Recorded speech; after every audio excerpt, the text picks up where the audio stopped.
The gentleman from Texas.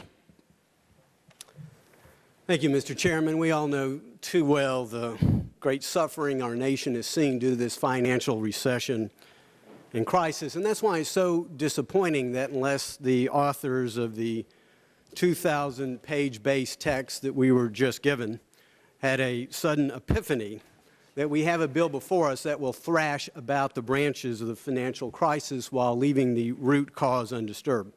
The bill will clearly enshrine us as a bailout nation, ensuring future AIG-like bailouts. It grants unparalleled discretionary powers to the federal government to pick winners and losers, ushering in a new era of crony capitalism. The bill unleashes a new and costly army of Washington bureaucrats to ban and ration credit products, harming jobs and eroding consumer rights.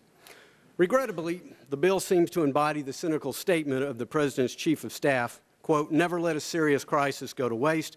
It allows you to do things you could never do before." Why else would we enact a bill that, among other provisions, regulates the pay of a community bank teller who makes $20,000, imposes price controls on business-to-business interchange fees, and restricts access to payday loans, none of which had anything to do with the crisis? The root cause of our financial crisis was not deregulation, it was dumb regulation.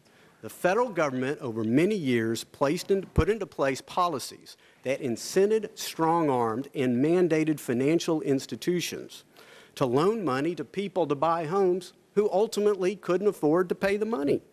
And too many of our fellow citizens regrettably chose, not unlike our government, to live beyond their means, and they expected their neighbors who didn't to bail them out. Of all the dumb regulation that caused our economic crisis, none was dumber than that which caused the government-sponsored enterprise monopolies that created them and gave them ever-increasing affordable housing missions. In other words, the government told them, we will let you monopolize the housing market as long as you securitize and insure mortgages for people who cannot afford them. To make matters worse, the government separated the safety and soundness regulator from the product approval and affordable housing regulator. We know the results.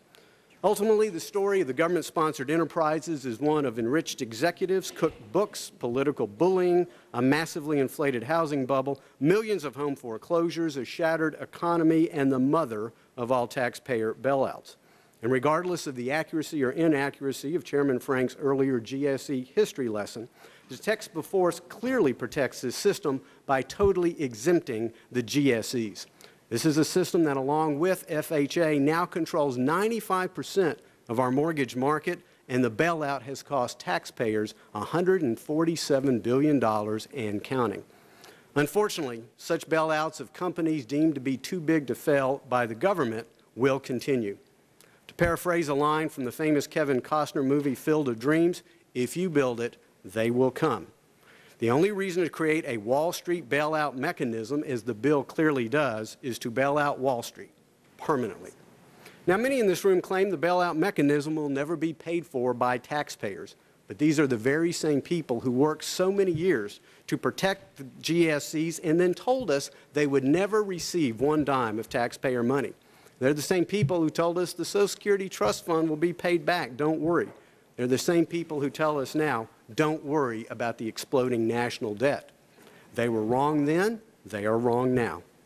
Next, this bill creates a huge new powerful bureaucracy funded with a $500 million budget and gives it the power to unilaterally ban and ration consumer credit products. Studies show this new bureaucracy could cause interest rates paid by consumers to rise 1.5%. New jobs could be reduced by almost 5% in our economy.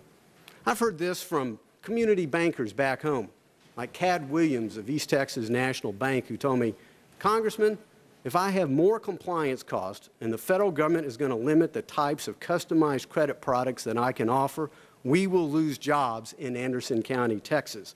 That is probably true nationwide. Why would we enact any legislation that would harm the ability of small businesses to access credit in the midst of a credit contraction? How many more jobs have to be lost? Under this bill, it is simply inevitable that the big will get bigger, the small will get smaller, the taxpayer will get poorer, and the economy will become more political. This is a bill which has much rhetoric aimed at Wall Street, but it has too many provisions aimed at Main Street. Why is what is common knowledge to our constituents seemingly a mystery to us? And that is, the best way to end taxpayer bailouts of failed Wall Street firms is to simply end taxpayer bailouts of failed Wall Street firms. America deserves better. I yield back. The gentleman